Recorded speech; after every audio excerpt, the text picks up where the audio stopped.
fandalinana manokatra maso telo-bazona tena zava-misy ny tena votoatony anaty pisiny aty ataky mijery masorotsy matazana ny tontolo fianarakotra sambana fahotahirantana tsy niaratsina trany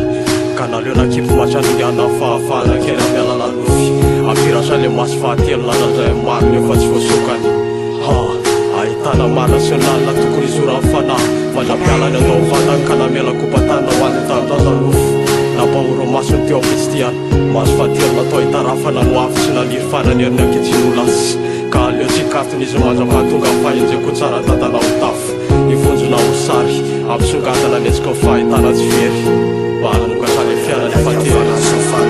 maizinana fandraindratsana ifampitata maizinana miafaka ny fijery fanirana maizinana zaho masoandro isatelo maizinana maso fahatelo maso fahatelo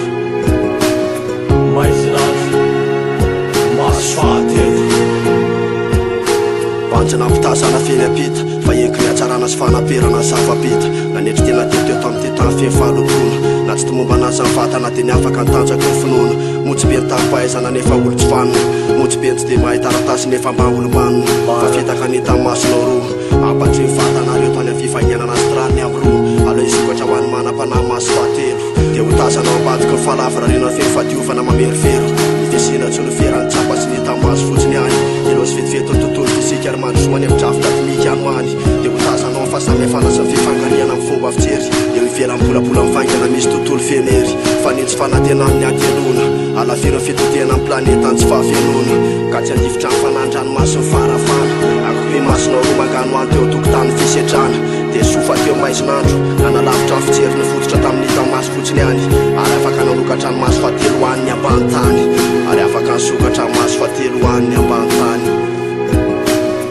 fandresena nezinezy nefa tazako any hoany vanonjaha maizinandro miara-miatika amin'ny fanahy sy ny fatana maizinandro fandraindratsana ifampitata maizinandro miafaka ny fijery fanirana maizinandro zaho masoandro isatelo maizinandro maso fahatelo maso fahatelo maizinandro maso fahatelo Caio Guerreira Ramija Hakim Tax maso fahatelo maizinandro